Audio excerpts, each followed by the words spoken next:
그날 밤 나는 불을 켜지 않았다. 어둠 때문이 아니라 밝아지면 보여버릴 것 같아서였다. 김현숙은 이른이었다. 사람들은 그녀를 단정한 사람이라고 했다. 말수가 적고 생활이 흐트러지지 않는 사람. 연숙은 그 평가가 싫지 않았다. 단정하다는 말은 아무도 그 안을 들여다보지 않는다는 뜻이기도 했으니까. 현관 벨이 울렸을 때 연숙은 소파에 그대로 앉아 있었다. 한 번, 그리고 조금 뒤, 한 번 더. 서두르지 않는 벨소리. 기다릴 줄 아는 사람이 누르는 방식이었다. 문을 열자 그가 서 있었다. 딸의 남편이었고, 정확히 말하면 이제는 딸의 전 남편 최준석. 어머니. 그는 목소리를 낮췄다. 집안이 어둡다는 걸 알아차린 사람처럼. 연숙은 그 배려가 조금 부담스러웠다. 이 시간에 무슨 일이니? 연숙의 목소리는 차분했다. 차분함은 이 나이가 되면 방패처럼 몸에 남는다. 잠깐만 들어가도 될까요? 그는 이유를 말하지 않았다. 그래서 연숙은 그가 이 문 앞에 서기까지 얼마나 많은 말을 삼켰는지 알아차렸다. 여기서 연숙은 문을 닫을 수 있었다. 안 된다고 말하면 모든 건 여기서 끝났을 것이다. 하지만 그녀는 한 가지를 물었다. 어디서 왔니? 근처요. 그 대답은 정확했고 불완전했다. 연숙은 그 불완전함이 왜 이렇게 신경 쓰이는지 알고 싶지 않았다. 들어와. 그 말은 허락이었고 동시에 되돌릴 수 없는 선택이었다.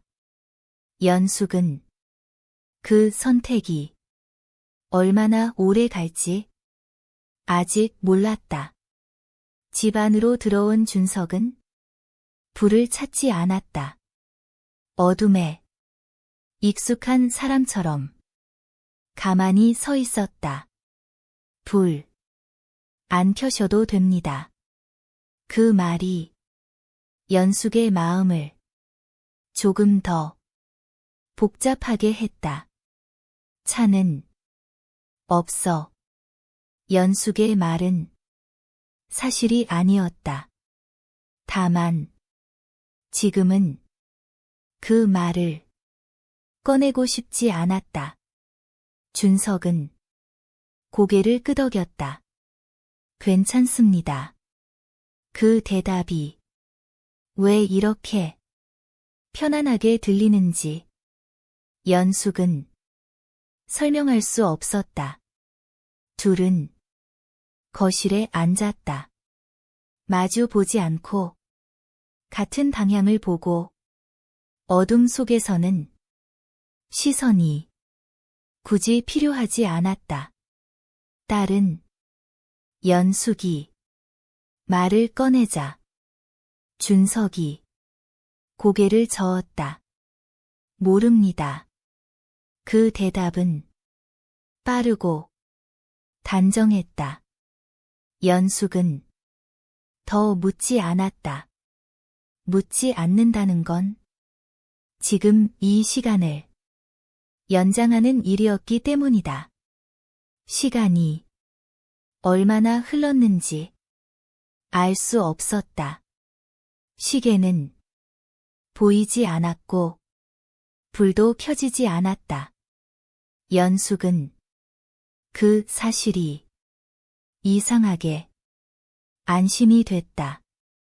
오늘만 그 말이 입 밖으로 나왔을 때 연숙은 스스로를 조금 놀랐다. 준석은 아무 말도 하지 않았다. 그 침묵이 대답처럼 느껴졌다. 그날 밤 연숙은 잠자리에 들며 스스로에게 물었다. 나는 왜 불을 켜지 않았을까? 답은 아직 없었다. 다만 한 가지는 분명했다. 이 이야기는 그가 찾아왔기 때문에 시작된 게 아니라 자신이 밝히지 않기로 했기 때문에 시작되었다는 것. 여러분이라면 이 어둠을 배려라고 부르시겠습니까? 아니면 보지 않으려는 선택이라고 느끼시겠습니까? 아침은 어둠의 가장자리를 조심스럽게 건드리며 왔다. 연숙은 눈을 뜨자마자 불부터 찾지 않았다. 어제와 같은 선택을 오늘도 이어가고 싶었기 때문이다. 부엌에서 물 끓는 소리가 났다.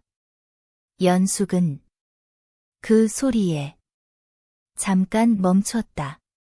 놀라움은 아니었다. 확인이었다. 일찍 일어났네. 연숙의 목소리는 낮았다. 준석은 고개를 들었다. 잠이 깊지 않아서요. 그 말은 설명이었고 변명이었다. 식탁 위에는 컵 2개가 놓여 있었다. 연숙은 그 사실을 지적하지 않았다. 지적하지 않는다는 건 허락과 비슷했다. 불은 연숙이 말을 꺼내다 멈췄다. 준석은 미소를 짓지 않았다. 안 켜셔도 됩니다. 그 말이 연숙의 마음을 조금 가볍게 했다. 아침은 말없이 먹었다. 숟가락 소리만 작게 남았다. 연숙은 준석의 손을 보지 않으려 했다. 보지 않으려는 노력 자체가 이미 보고 있다는 증거라는 걸 알면서도 식사가 끝나자 준석은 그릇을 들었다. 연숙이 말리기도 전에 제가 할게요. 그 말은 배려였지만 연숙은 그 배려가 이 집의 리듬을 바꾸고 있다는 걸 느꼈다. 그냥 더. 이번에는 조금 더 단호하게 말했다. 준석은 고개를 끄덕였다. 그 순순함이 연숙을 괜히 불안하게 했다. 오전 내내 집은 조용했다. 연숙은 창가에 앉아 신문을 펼쳤고 준석은 전화 통화를 했다. 네. 조금만요. 오늘 중으로요. 그 말들은 어제와 같은 말들이었고 그래서 더 선명했다. 점심 무렵 연숙은 국을 데웠다. 혼자 먹기엔 양이 많았다. 그 사실을 깨달았을 때는 이미 두 그릇이 식탁 위에 있었다. 언제부터 둘을 기준으로 손이 움직였지. 식탁에 앉았을 때 준석이 말했다. 어머니. 연숙은 고개를 들었다. 어제 불을 안 켜셔서 편했습니다. 그 말은 감사였고 고백이었다. 연숙의 손이 잠시 멈췄다. 편하다는 말은 사람을 머물게 한다. 편한 게. 연숙은 말을 고르다 멈췄다. 끝을 맺으면 어제의 어둠이 이름을 갖게 될 것 같았기 때문이다. 편한 게 항상 좋은 건 아니야. 그녀는 결국 그렇게 말했다. 준석은 아무 말도 하지 않았다. 그 침묵이 연숙에게는 동의처럼 느껴졌다. 오후가 되자 연숙의 휴대폰이 울렸다. 딸이었다. 연숙은 화면을 보며 한 번 더 망설였다. 받았다. 엄마, 뭐 해? 집에 있어. 그 대답은 거짓이 아니었다. 다만 전부도 아니었다. 전화를 끊고 연숙은 불 스위치를 보았다. 켜면 모든 게 분명해질 것 같았고 끄면 어제가 오늘로 이어질 것 같았다. 해가 기울 무렵 연숙은 불을 켜지 않았다. 그리고 그 선택이 어제만의 선택이 아니라는 걸 알아차렸다. 연숙은 스스로에게 물었다. 보지 않으면 없는 걸까? 아니면 있는 걸 보지 않기로 한 걸까? 답은 아직 없었다. 다만 한 가지는 분명했다.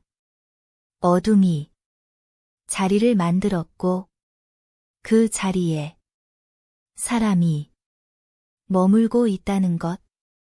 아침 햇빛이 커튼 틈으로 가늘게 스며들었다. 연숙은 눈을 뜨고도 바로 일어나지 않았다. 불을 켜지 않아도 아침이 온다는 사실이 이상하게 안심이 되었기 때문이다. 부엌에서 컵이 닿는 소리가 났다. 준석이었다. 연숙은 그 소리에 이제 놀라지 않았다. 놀라지 않는다는 게 가장 큰 변화라는 걸 알면서도 아침 드세요. 준석의 목소리는 낮고 조심스러웠다. 연숙은 대답 대신 부엌으로 갔다. 식탁 위에는 간단한 반찬과 밥 두 공기가 놓여 있었다. 연숙은 그 두 공기를 한 번 보고 시선을 내렸다. 이런 건 하지 않아도 돼. 그녀의 말은 부드러웠지만 경계였다. 준석은 잠시 멈췄다가 고개를 끄덕였다. 알겠습니다. 그 순순함이 연숙을 조금 불편하게 했다. 아침 식사는 말없이 흘렀다. 숟가락이 그릇에 닿는 소리만 작게 남았다. 연숙은 자꾸만 준석의 손이 어디까지 움직이는지 의식했다. 보지 않기로 했잖아. 그 다짐이 자주 흔들렸다. 식사가 끝나자 준석은 그릇을 들었다. 연숙이 말리기도 전에 제가 할게요. 그 말은 배려였지만 연숙은 그 배려가 집안의 질서를 조금씩 바꾸고 있다는 걸 느꼈다. 그냥 더. 이번에는 조금 더 단호하게 말했다. 준석은 다시 고개를 끄덕였다. 그 눈에는 서운함도 이해도 함께 있었다. 오전 내내 집은 조용했다. 연숙은 창가에 앉아 라디오를 틀었고 준석은 전화 통화를 했다. 네. 조금만요. 오늘 중으로요.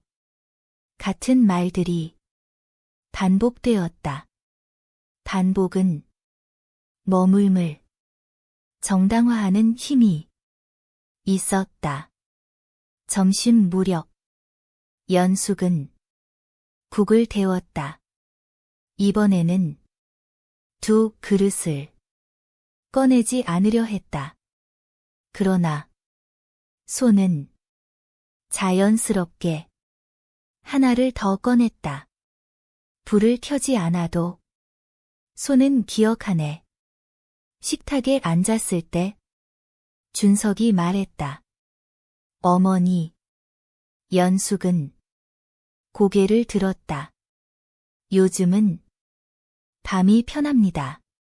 그 말은 어둠에 대한 말이었고 연숙은 그 의미를 모를 수 없었다.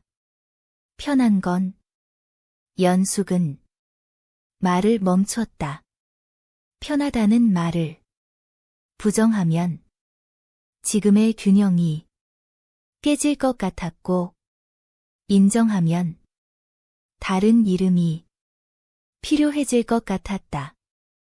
편한 게 항상 옳은 건 아니야. 그녀는 결국 그렇게 말했다. 준석은 아무 말도 하지 않았다. 그 침묵이 연숙에게는 동의처럼 느껴졌다. 해가 지자 거실은 자연스럽게 어두워졌다. 연숙은 불 스위치 쪽을 보지 않았다. 보지 않으면 선택하지 않아도 되니까. 불 안 켜도 될까요? 준석의 말은 질문이었지만 이미 대답을 알고 있는 사람의 말이었다. 그래. 연숙의 대답은 짧았다. 그 짧음이 오늘의 규칙이 되었다. 밤이 깊어지자 집안의 소리는 더 줄어들었다. 발소리도 문 여는 소리도 최소한으로 움직였다. 마치 어둠을 깨우지 않으려는 것처럼. 연숙은 소파에 앉아 스스로에게 물었다. 불을 켜지 않으면 정말 보지 않아도 되는 걸까? 아니면 이미 충분히 보고 있는 걸까? 답은 아직 없었다. 다만 한 가지는 분명했다. 어둠은 숨김이 아니라 약속이 되어 가고 있었다.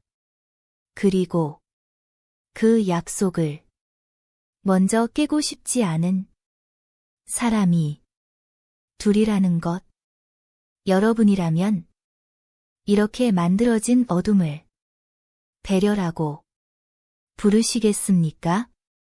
아니면 서로가 눈을 피하기로 한 선택이라고 느끼시겠습니까? 아침은 어둠을 밀어내며 왔다. 연숙은 눈을 뜨자마자 불부터 떠올렸다. 켜면 어제와 달라질 것 같았고, 켜지 않으면 어제가 오늘이 될 것 같았다. 부엌에는 불이 켜져 있지 않았다. 연숙은 그 사실에 잠깐 안도했다. 아직은 그 생각이 이제는 너무 자연스러워져 있었다. 잠시 후 준석이 나왔다. 외투를 들고 조심스러운 걸음으로 오늘은 정리하고 나가려고 합니다. 그 말은 결심처럼 들렸지만 끝을 닫지는 않았다. 연숙은 그의 얼굴을 한 번 더 보았다. 어둠 속에서도 표정은 어느 정도 보였다. 그게 연숙을 조금 아프게 했다. 그래. 그 한 음절에는 붙잡음도 안도도 함께 섞여 있었다. 부엌에서 차를 끓였다. 컵을 하나 꺼냈다가 손이 멈췄다. 잠시 고민한 끝에 다시 하나를 더 꺼냈다. 불을 켜지 않아도 손은 이미 결정을 알고 있었다. 식탁에 앉자 준석이 말했다. 어머니. 연숙은 고개를 들었다. 그동안 제가 여기 있어서 편했습니다. 그 말은 감사였고 고백이었다. 연숙은 잠시 생각하다가 천천히 말했다. 편하다는 건 사람을 머물게 하지. 그 말은 그에게 하는 말이었고 자기 자신에게 하는 경고였다. 준석은 아무 말도 하지 않았다. 그 침묵이 연숙에게는 존중처럼 느껴졌다. 현관 앞에서 준석은 신발을 신다가 잠시 멈췄다. 딸에게는 제가 이야기하겠습니다. 그 말은 배려였고 연숙은 그 배려를 받아들이기로 했다. 그래. 문이 닫혔다. 찰칵. 어둠 속에서도 그 소리는 분명했다. 집 안은 다시 조용해졌다. 그러나 완전히 비어있지는 않았다. 식탁 위에 남은 2개의 컵이 그 사실을 말해주고 있었다. 연숙은 한 컵을 들어 싱크대로 옮겼다. 물로 헹구며 생각했다. 이건 정리일까? 아니면 다음 밤을 위한 여백일까? 낮이 지나고 해가 기울었다. 연숙은 아무에게도 전화하지 않았다. 설명하지 않았고 묻지도 않았다. 말하지 않는 선택이 때로는 가장 분명한 태도라는 걸 이제는 알고 있었다. 밤이 되자 연숙은 거실에 앉았다. 불 스위치는 바로 옆에 있었다. 손만 뻗으면 켜질 거리. 연숙은 한참을 그 자리에 앉아 있다가 손을 내리지 않았다. 불은 켜지지 않았다. 연숙은 마지막으로 스스로에게 물었다. 나는 오늘 선을 지킨 걸까? 아니면 선을 어둠 속에 숨겨둔 걸까? 답은 끝내 나오지 않았다. 다만 이건 분명했다. 그날 불을 켜지 않았던 선택이 지금의 자신을 만들고 있다는 것, 그리고 그 선택이 옳은지 그른지는 아직 아무도 정하지 않았다는 것. 여러분이라면 이 어둠을 조심이라고 부르시겠습니까? 아니면 끝내 켜지지 않은 불이 이미 답이라고 느끼시겠습니까?